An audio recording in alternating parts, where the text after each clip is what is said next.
हरि ओम। मैं वीरेंद्र गुप्ता बोल रहा हूँ। कल तक हमने 34 श्लोक तक किया था, जिसमें भगवान ने राग द्वेष के बारे में और इसी से जनित होते हैं काम क्रोध काफ़ी चर्चा की थी। आज हम 35वां श्लोक ले रहे हैं, तीसरे अध्याय का, कर्म योग का, भगवद गीता के तीसरे अध्याय का 35वां श्लोक है। श्रेयान् स्वधर्मा विगुणः परधर्मात् स्वनुष्ठितात् स्वधर्मे निधनं श्रेयः परधर्मा भयावह। भगवान कह रहे हैं कि अजी अच्छी प्रकार से आपने आचरण किया है तो दूसरे के जो धर्म है उनसे यदि हमारा धर्म कम गुणों वाला है तब भी वो हमारे लिए उत्तम है, वो भी कल्याणकारक है। दूसरे का धर्म सब भय को देने वाला है। इसका अर्थ थोड़ा समझ लें हम। जैसे मनुष्य का जन्म कर्मों के अनुसार होता है और जन्म के अनुसार भगवान के कर्म नियत किए जाते हैं। अतः अपने अपने नियत कर्मों का जब हम पालन करते हैं, मनुष्य कर्म उस जन्म बंधन से वो मुक्त हो जाता है और इसका उससे कल्याण होता है। कर्तव्य हम पहले बता चुके हैं, इस बारे में जरा सा यहाँ चर्चा कर लें इसका कि कर्तव्य उसको कहते हैं जिससे हम सरलतापूर्वक जो कर सकते हैं और जो हमें प्राप्त करना है वो हमको प्राप्त हो जाता है उससे, कर्तव्य कर्म करने से तो, और अवश्य उसकी प्राप्ति होती भी है। ये धर्म का पालन करना होता है, ये सरल होता है क्योंकि ये हमारा कर्तव्य है और जब कर्तव्य कर्म कर रहे हैं तो हमको उसकी प्राप्ति होगी ही। इसलिए स्वधर्म जो अपना धर्म है और हम अपने कर्तव्य का पालन जब कर रहे हैं तो यदि इसमें कोई कष्ट आ भी जाता है तो वो कष्ट भी हमारा उन्नति करने वाला है, हमारा कल्याणकारक है। वास्तव में वह कष्ट नहीं है बल्कि वो तप कहलाता है और इस तरह का कष्ट तप की अपेक्षा, भगवान कह रहे हैं तप की अपेक्षा वो उससे बहुत जल्दी उन्नति होती है। इस प्रकार से इसका मत अर्थ ये निकला कि जो निष्काम भाव पूर्वक हमने धर्म का पालन करते हुए और कोई कष्ट आ गया है और भगवान तो यहाँ तक कह रहे हैं यदि मृत्यु तक भी आ जाए तो वो कहते हैं उससे इस लोक में प्रशंसा है और परलोक में इससे कल्याण भी होता है। परमात्मा की जब हम प्राप्ति, जो व्यक्ति हैं जो चाह रहे हैं कि परमात्मा प्राप्ति हो इसी जन्म में ही, उस साधक को जो है वो मान, बड़ाई, आदर, ये हमको धन्यवाद दे, उसमें आराम पाने की इच्छा समाप्त हो जाती है और वह धन और वगैरह के मिलने उसकी चिंता नहीं होती, मिले या ना मिले।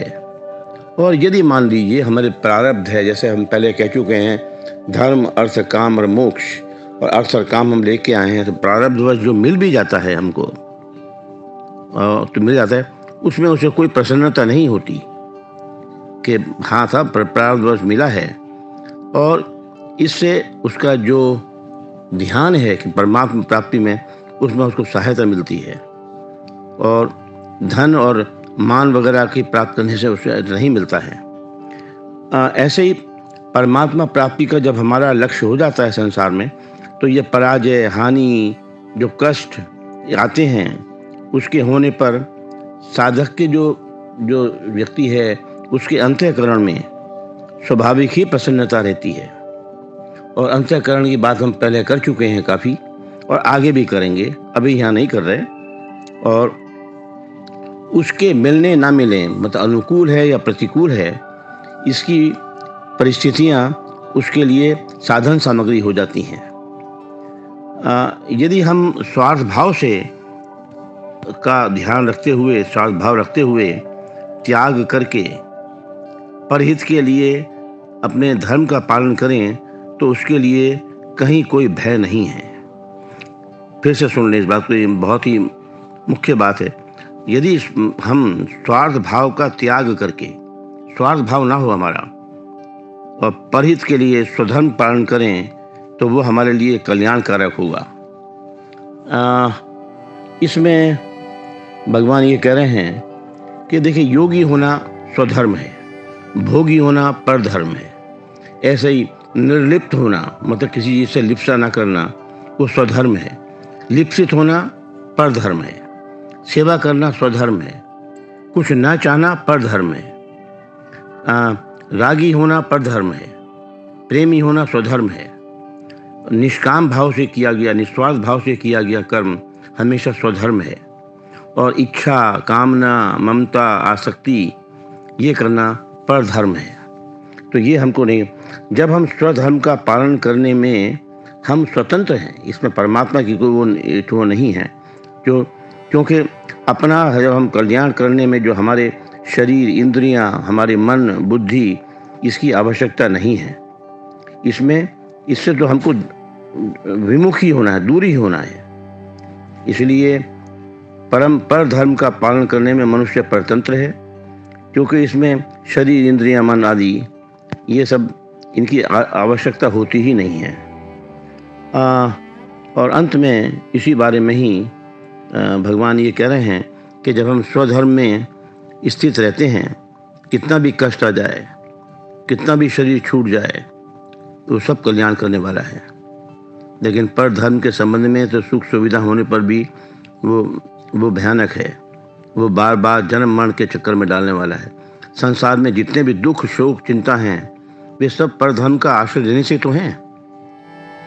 परधर्म का आश्रय छोड़कर स्वधर्म का आश्रय लेने से सदैव हमारा कल्याण ही होगा और आनंद की प्राप्ति होगी। और ये जब आनंद की प्राप्ति होती है तो हम आनंद में ही रहते हैं। अब हम अगला श्लोक लेते हैं, 36वां। इसलिए अर्जुन पूछ रहे हैं, प्रश्न पूछ रहे हैं। अथ केन प्रयुक्तः अयं पापं चरति पुरुषः अनिच्छन् अपि वार्ष्णेयः बलात् इव नियोजितः। अर्जुन बोल रहे हैं कि भगवान ये मुझे बताइए कि आदमी जो है अपने हिस्से करते हुए बुरे कर्म क्यों कर रहा है और ऐसा आचरण क्यों करता है कि पाप का वो भागी बनता है और बार बार जन्म लेता है, मरता है, जन्म लेता है, मरते लेता है। तो ऐसा वो कौन उसको प्रेरित कर रहा है कि तो वो पाप का आचरण करे। तो भगवान इसमें ये कह रहे हैं कि जो हम विचारशील हैं, यदि पाप करना हम नहीं भी चाहते, लेकिन भीतर जो है हमारे जो सांसारिक भोग हैं और जो संग्रह की इच्छा, मतलब इकट्ठे करने की जो इच्छा है हमारी, उसके रहने से हम कर्तव्य कर्म नहीं कर पाते।